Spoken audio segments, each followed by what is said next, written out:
என்ன பண்ணுற? காலையில் நம்ம வந்து மருந்து ஒன்று குடிப்போம்ல, அதை தான் ரெடி பண்ணிக்கிறேன். இது வந்து ஒருத்தருக்குன்னா இவ்வளோ போதும். இப்போ நானும் குடிக்க போகிறேன்றதுனால நிறைய தேங்காய் போடணும். அப்புறம் ஒருத்தருக்குன்னா 1 கேரட்டு, 2 பேருக்குன்றதுனால 2 கேரட்டும் போதுமா? இன்னும் கொஞ்சம் தேங்காய் போடுமா? ஈக்குவலாக எடுக்கணுமா? 1/2 ரேஷியோவா? 2 கேரட்டுக்கு ஒரு கைப்பிடி நிறைய தேங்காய். இவருக்கு வந்து அல்சர் இருக்கும்போது சொன்னாங்க, கேரட்டு தேங்காய் பால் குடித்தா சீக்கிரமாக வந்து அல்சர் சரியாகும், வாய்ப்புண்ணு வர இருந்தது, அது வந்து சீக்கிரம் சரியாகும்னு சொன்னாங்க. அதனால் பண்ணியிருந்தோம். அதே மாதிரியே ஒரு 2 நாளில் நல்லா அந்த ரிசல்ட் கிடச்சிது. புண்ணுலாம் டக்குன்னு ஆறிப்போச்சு. அதுக்கப்புறம் நான் வந்து இதை சர்ச் பண்ணால், இப்படி தினமும் குடிச்சின்னு வந்தால் அல்சர் இருக்கவே இருக்காதான், ஸ்கின் டோன் நல்லா கலர் ஆகுமா, கொஞ்சம் ஹெல்த்தியாக இருப்போமா, கண்ணுக்கு நல்லது. இதில் விட்டமின் ஏ இருக்குல்ல கேரட்டில், வாரத்தில் 2 நாள் 3 நாள் அப்படி எடுக்கணும். ஸோ இன்றைக்கி தேங்காய் பால் கேரட் ஜூஸ் குடிக்கிற நாள். நேற்று வேறு குடித்தோம், நாளைக்கு வேறு குடிப்போம், அதை நாளைக்கு பார்ப்போம். என்ன நல்லா மையாக அரைச்சிச்சுப்பா. அதுதான் இதை வந்து வடிகட்டிக்க வேண்டியது தான். கலர்லாம் போயிட்டு வெள்ளையாகிடுச்சு போகிறோம் மேலே இருக்கிறது. இப்போ வந்து இதை அப்படியே குடிக்கலாம்.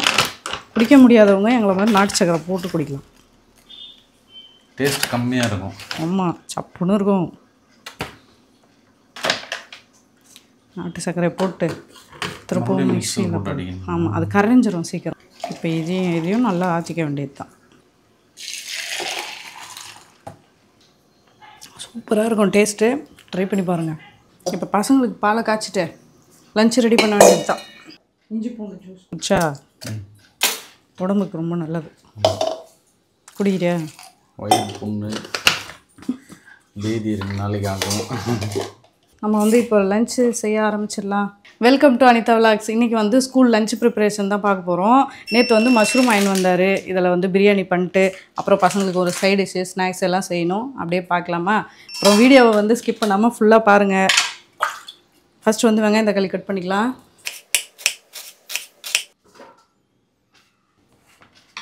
அப்புறம் 2 தக்காளியை வந்து மெலிசாக கட் பண்ணிக்கிறேன். இப்போ வந்து மஷ்ரூம் கட் பண்ணிக்கலாம்.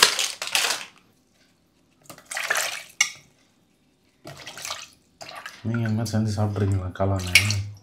என்னென்ன செஞ்சு சாப்பிட்ருக்கீங்க? இதில் கிரேவி தான் செய்வாங்க, இட்லி தோசைக்கு செய்வாங்க.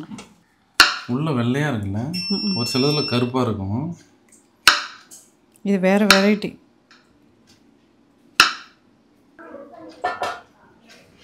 இதில் 65 பண்ணலான்னு பார்த்தா அளவு பத்தலை. பிரியாணிலேயே பண்ணிடுவோம். கொஞ்சமாக போட்டு கிடைக்கலன்னு திட்டுவாங்க. நீ 2 வாங்கின்னு சொல்லியிருந்தா நான் வாங்கி வந்திருப்பேன். இதை நானாக தானே வாங்கின்னு வந்தேன். அதெல்லாம் சொல்லணுமா? நீங்களாம் யோசித்து வாங்கணும். அந்த பொருளோட சைஸ் பார்க்கணும். எத்தனோண்டுக்குது, சின்னதாகுது, நிறைய வராது அப்படின்னு யோசிக்கணும். இதுலேயே வச்சுருவோமா?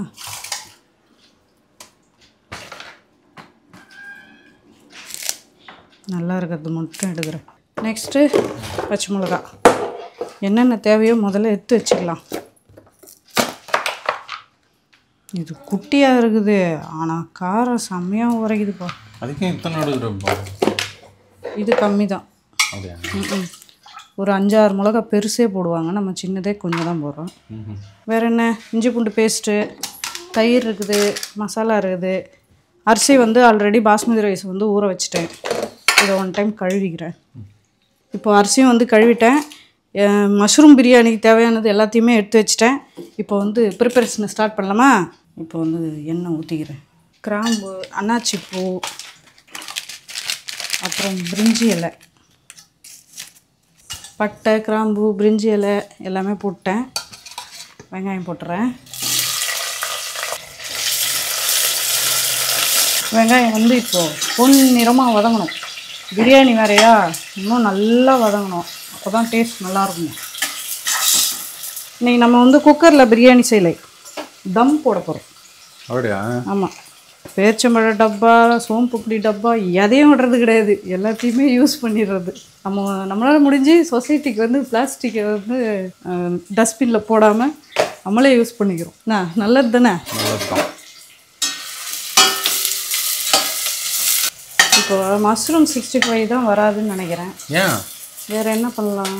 கொஞ்சமாக சைட் டிஷ்க்கு என்ன பண்ணுறது? பாதியாக சரி பாதியாக பிரித்து. சரி பாதிலாம் வராது. இதில் வேக வச்சோடனே அது ஒன்றுமே இல்லாத மாதிரி தான் தெரியும். அப்படியா? சும்மா ஒரு கைப்பிடி தான் ஆகுது. என்ன பண்ண போகிறேன் இப்போ? அதை உருளைக்கிழங்கு வறுத்து இல்லாமா ஆனியன் ரைத்தா கொடுக்க போகிறோம். இதுக்கு சைட் டிஷ்ஷு கொஞ்சம் காரமாக எதனா 65 மாதிரி சாப்பிட்டா நல்லாயிருக்கும்ல. அது உருளைக்கிழங்கு வந்து நல்லா ரவுண்டாக கட் பண்ணிட்டு மீன் வறுக்கிற மாதிரி அந்த மசாலாலாம் போட்டு நல்லா ரெட்டாக வறுத்து கொடுத்துருவோம். வஞ்சிரம் மீன் சொல்லிடலாம், நடுவில் ஓட்டை போட்டுடலாம். எனக்கு இந்த பாத்திரம் அடி பிடிக்குமான்றது தான் ஒரே டவுட்டாக இருக்குது. பிடிக்காது, வெயிட்டான பாத்திரம் தான் சொன்னாங்க, விற்றாங்க, வாங்கிட்டேன். பார்ப்போம், இன்றைக்கி இதில் தான் தம் போடுறோம்.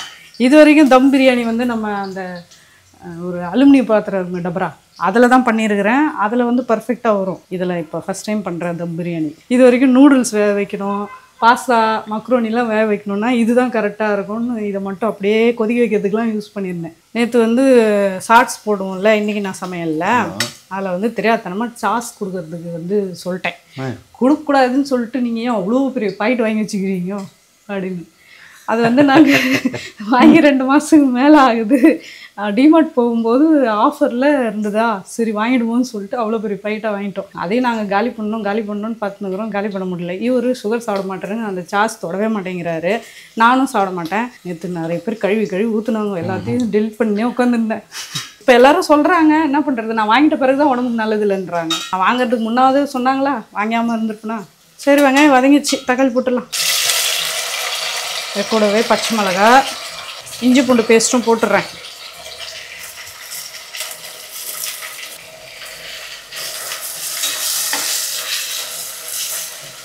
கொஞ்சம் வந்து பிரியாணி ஃப்ளேவருக்காக இந்த மசாலா சேர்க்குறேன், அவ்வளோதான். கொஞ்சம் வந்து கல்லுப்பு போட்டேன் வதங்கிறதுக்காக.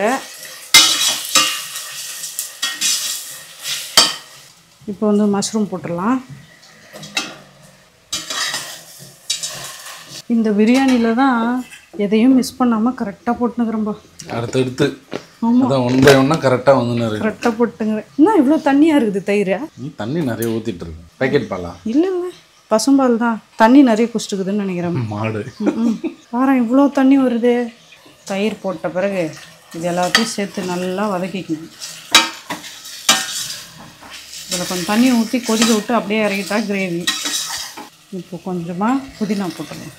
இப்போ வந்து தண்ணி ஊற்றிடலாம். 1 2 அவ்வளோதான்.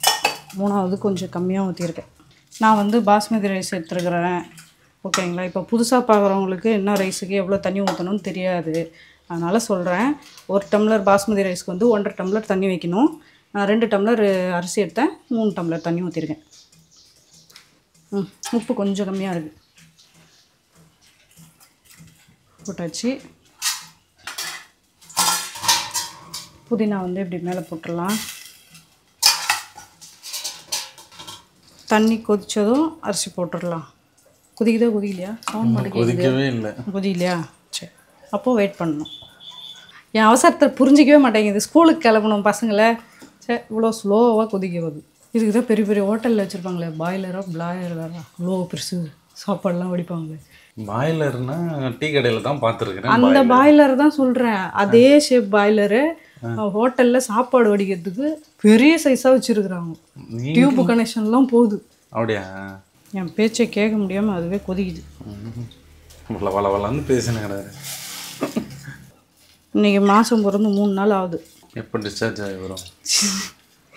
எண்ணெய் செக்கு எண்ணெய் வாங்கணும், எல்லாமே வாங்க வேண்டியது இருக்குது. கொஞ்சம் சீக்கிரம் டைம் ஷெடியூல் போட்டு கடைக்கு போய்ட்டு வரலாம். ப்ரெஷர் குக்கரில் பண்ணு வச்சுக்கேன், கொஞ்சம் குழஞ்ச மாதிரி வந்துடுது. நம்ம வந்து தம் போடும்போது தான் ரைஸ் அப்படியே உதிரியாக இருக்கும். கடையில் சாப்பிட்ற பிரியாணி மாதிரி வரும். அந்த ஒரு நப்பாசையில் தான் நான் வந்து இதை ஃபஸ்ட்டு இது வந்து காலையில் அரிபரியில் செய்கிறப்போ இந்த மாதிரிலாம் தம் போட்டு பிரியாணி வேக வச்சு இதெல்லாம் நமக்கு தேவையா? இப்படி போட்டால் ரவுண்டு சின்னதாக போடும், இப்படி போட்டால் பெருசாக வரும்.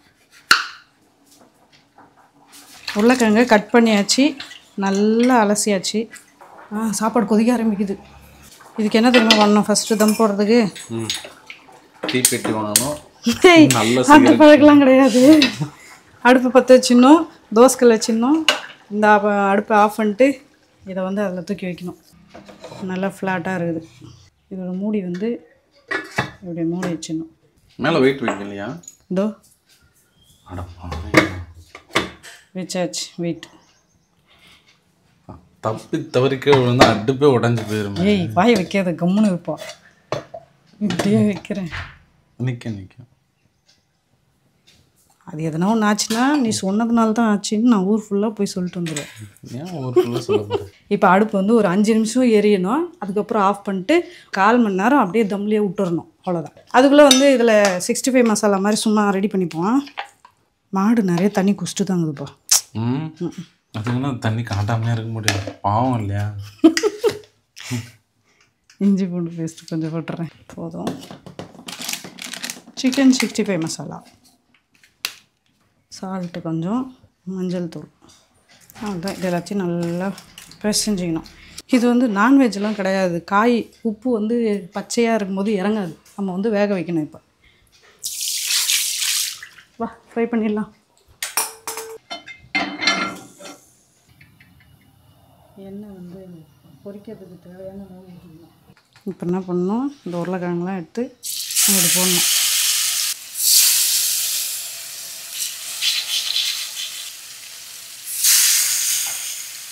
இப்போ இதோட ஒரு 1/4 மணி நேரம் விட்டுற போகிறோம். இதெல்லாம் வறுத்துட்டு பசங்களுக்கு வந்து தலைலாம் வாரி ஸ்கூலுக்கு ரெடி பண்ணுறதுக்குள்ளே லஞ்ச் வந்து ரெடி ஆகிடும். அப்படியே எடுத்து கட்டி கொடுத்துட வேண்டியது தான். இன்னொரு வந்து மெயின் டிஷ் என்னது, ஆனியன் ரைத்தா பண்ணணும். அதுவும் main dish, side dish. Side dish, ஆனால் மெயினாக பண்ணணும்.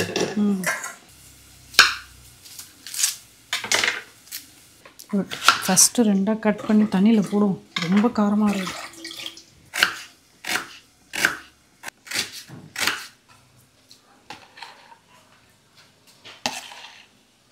கொஞ்சமாக சால்ட், அவ்வளோதான். ஓவர். உருளைக்கிழங்கு வந்து நம்ம ஆஃப் பண்ணிவிட்டு இதை அப்படியே மூடி போட்டு வச்சிட்டோன்னு வச்சுக்கேன். உருளைக்கிழங்கு வந்து அப்படியே இந்த ஹீட்லேயே வெந்துடும். பாருங்க, நல்லா நைஸாக இறங்குது, கரண்டி வெந்து போச்சு. இப்படி மூடி வச்சிடலாம். நான் போய்ட்டு பிரியாவுக்கு தலை சீவிட்டு வந்துடுறேன். அது எப்படி முடியும், இன்னும் இருக்குது. என்னது சமையல் வீடியோ முடிஞ்சிச்சா அப்படின்னு கேட்குறான்.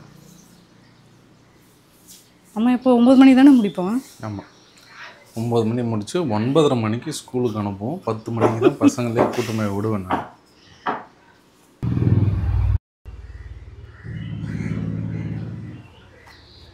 அவ்வளோதான், உருளைக்கிழங்கு ஃப்ரை ரெடி ஆயிடுச்சு. சிம்பிளான மசாலா போட்டு சூப்பராக மீன் வறுக்கிற மாதிரி வறுத்து கொடுத்தாச்சு. பொட்டேட்டோ ஃபிஷ் ஃப்ரை அப்படின்னு ஒரு ஃபிஷ் இருக்குது, வாங்கி செய்யுங்க. முருகா, மஷ்ரூம் பிரியாணி நல்லா வந்திருக்கணும். முருகா நல்லா வந்துச்சு. இப்போ காலைக்கு எப்படியும் கார்த்தி பிரியாணி தான் வேணும்னு கேட்பான். நீ வந்து பழைய சாதம் சாப்பிட்ரு. என்ன இவ்வளோதான் இருக்குது, பத்தாதே? போதும். அதை ஃபுல்லாக தண்ணி ஊற்றி தயிரை போட்டு அந்த தண்ணியெல்லாம் குடிச்சினாவே வயிறு ஃபுல்லாகிடும். சரி, மஷ்ரூம் பிரியாணியும் ரெடி ஆயிடுச்சு. இன்றைக்கி லஞ்ச் ப்ரிப்ரேஷன் சூப்பராக சிம்பிளாக பண்ணிட்டேன். இது வரைக்கும் மஷ்ரூம் பிரியாணி செஞ்சது கிடையாது. இதான் ஃபஸ்ட் டைம் ட்ரை பண்ணுறேன் அப்படின்னா என்னை பார்த்து ட்ரை பண்ணுங்கள். உங்களுக்கு எப்படி வருதுன்னு எனக்கு கமெண்ட் பண்ணுங்கள். சரி, இன்றைக்கி விலாக் வந்து இதோட முடியுது. வீடியோ வந்து கொஞ்சம் ஸ்கிப் பண்ணாமல் ஃபுல்லாக பாருங்கள். நாளைக்கு இன்னொரு விலாகில் பார்க்கலாம். பாய்.